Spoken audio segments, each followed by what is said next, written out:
दोस्तों, आज अमेरिका से लेकर चाइना तक पूरी दुनिया भारत का लोहा मान रही है। दुनिया के सबसे अमीर इंसान एलन मस्क तक भारत को आने वाले समय में सबसे शक्तिशाली देश के तौर पर देखते हैं और इन सब के पीछे वैसे तो कई कारण हैं, लेकिन जो सबसे बड़ा कारण है वो है भारत के प्रधानमंत्री नरेंद्र मोदी, जिन्होंने अपने देश का ऐसा डंका बजाया कि दुनिया हैरान हो गई।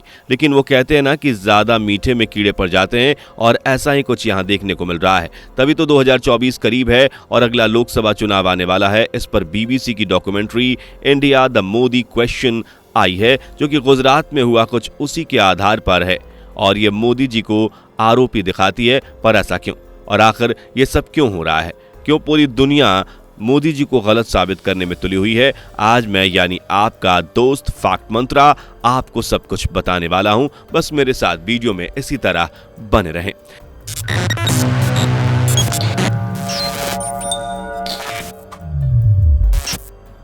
दोस्तों, इस समय पाकिस्तान के क्या हाल चल रहे हैं ये तो आप सभी को मालूम है। कैसे पाकिस्तान बिकने की हालत में आ गया है। अब इसके पीछे अगर देखा जाए तो सबसे बड़ा कारण पाकिस्तान की दोगली राजनीति है, जो पल पल बदलती रहती है। वहीं हमारा भारत दिन दुगनी रात चौगुनी तेजी से तरक्की कर रहा है, जिसका एक बड़ा श्रेय देश के प्रधानमंत्री नरेंद्र मोदी को जाता है।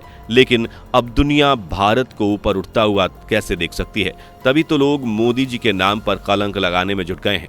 दोस्तों, ह्यूमन राइट्स वॉच और एमनेस्टी इंटरनेशनल नाम की दो संस्थाएं हैं जो मोदी जी के खिलाफ सीधे जहर उगल रही हैं। खुद यूनाइटेड किंगडम के संसद में ये वही देश है जहां से बीबीसी ताल्लुक रखती है, और इसी देश के संसद ने इस डॉक्यूमेंट्री के बारे में बताया है कि डॉक्यूमेंट्री में जो कुछ भी मोदी जी के खिलाफ बताया जा रहा है वो गलत है। वो इस डॉक्यूमेंट्री से बिल्कुल भी सहमत नहीं थे, लेकिन फिर भी ये डॉक्यूमेंट्री चल रही है। हालांकि भारत में बैन है, सरकार ने इसे बैन कर रखा है, लेकिन विदेशों में इसे खूब धड़ल्ले से चलाया जा रहा है। और मोदी जी जहां जहां जा रहे हैं वहां वहां इस डॉक्यूमेंट्री को दिखाकर ये बताने की कोशिश की जा रही है कि मोदी जी कितने गलत हैं, ताकि लोग मोदी जी के बारे में गलत भावना रखें। और जब वो मोदी जी को गलत समझेंगे तो भारत की छवि अपने आप ही नीचे गिर जाएगी। यही तो पूरी दुनिया चाहती है। एक और ऐसा इंसिडेंट हुआ, जो वो इंसिडेंट जर्मनी के द्वारा किया गया था। भारत ने जनसंख्या के मामले में जब चाइना को पीछे छोड़ दिया और भारत दुनिया का सबसे अधिक आबादी वाला देश बना, तो जर्मनी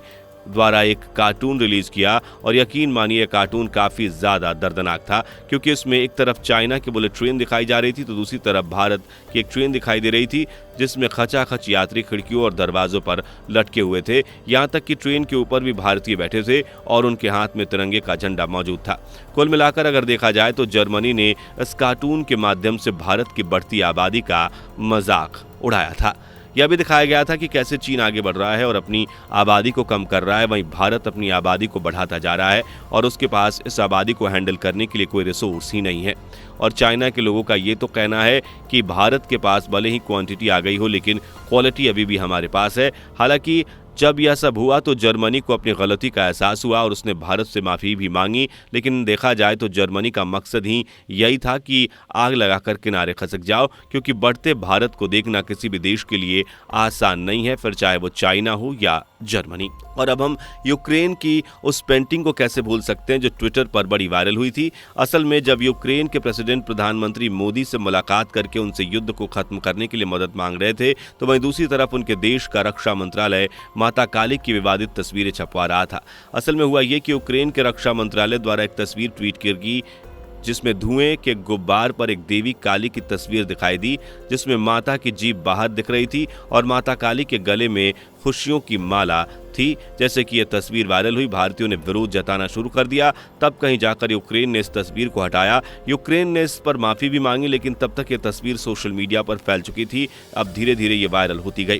दोस्तों, भारत की पॉलिटिकल स्टेबिलिटी पर वार करने का कोई भी मौका नहीं छोड़ा गया। जहां वर्ल्ड प्रेस फ्रीडम इंडेक्स की एक रिपोर्ट आई, जिससे यह बताया गया कि किस देश में प्रेस यानी पत्रकारों को कितना फ्रीडम दिया जाता है। इस लिस्ट में पूरे 180 देश शामिल थे और भारत को 161वें नंबर पर रखा गया। यानी भारत के पत्रकार खुलकर सरकार का विरोध नहीं कर सकते, और अगर बोलेंगे तो उनका पत्ता काट दिया जाएगा। मतलब दुनिया को यह दिखाने की कोशिश की गई कि भारत में पत्रकार केवल सरकार का गुण गाते हैं, उनकी ही बोली बोलते हैं। इसके अलावा भारत के पत्रकारों की अपनी कोई आवाज़ नहीं है। तभी तो भारत को 161वें नंबर पर रखा गया। पाकिस्तान, अफगानिस्तान, लीबिया और श्रीलंका जैसे देशों को भी भारत से आगे रखा गया।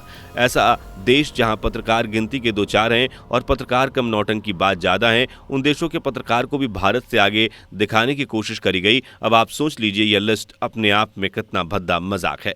और यह सब कुछ इसलिए किया जा रहा है ताकि दुनिया को यह दिखाया जा सके भारत की पॉलिटिक्स बहुत खराब है, यहाँ की सत्ता चलाने वाले लोग बिके हुए हैं, भारत पर भरोसा नहीं किया जा सकता है, भारत उतना ताकतवर नहीं है, वगैरह वगैरह, ताकि मौजूदा प्रधानमंत्री मोदी को कुर्सी से गिराया जा सके। क्योंकि मोदी जी के अलावा अगर कोई दूसरा प्रधानमंत्री बनेगा तो वो शायद देश को उस लेवल पर ना पहुंचा पाए जिस लेवल पर मोदी जी ने पहुंचाया है। हम ये नहीं कह रहे हैं कि मोदी जी ने देश को बहुत ऊपर उठा दिया है, लेकिन हाँ, यह बात तो सच है कि मोदी जी ने दुनिया के सामने देश को एक अलग ढंग से प्रस्तुत किया है और दुनिया को दिखाया है कि भारत कमजोर नहीं है, और ऐसा आज से पहले नहीं हुआ था।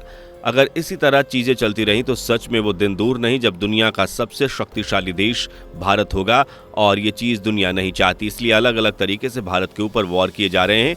कभी कभी भारत को गलत साबित किया जाता है तो कभी किसी देश को चलाने वाले प्रधानमंत्री को दुनिया गलत कहने में लग जाती है। वैसे आपका इस बारे में क्या विचार है, कमेंट करके जरूर बताइए, और इस तरह की वीडियोस को देखते रहने के लिए हमारे चैनल को यानी फैक्ट मंत्रा को सब्सक्राइब करना बिल्कुल भी ना भूलें। दोस्तों, आपको स्क्रीन पर 2 और वीडियोस दिखाई दे रही हैं, जिसे देखने के लिए स्क्रीन पर क्लिक करें।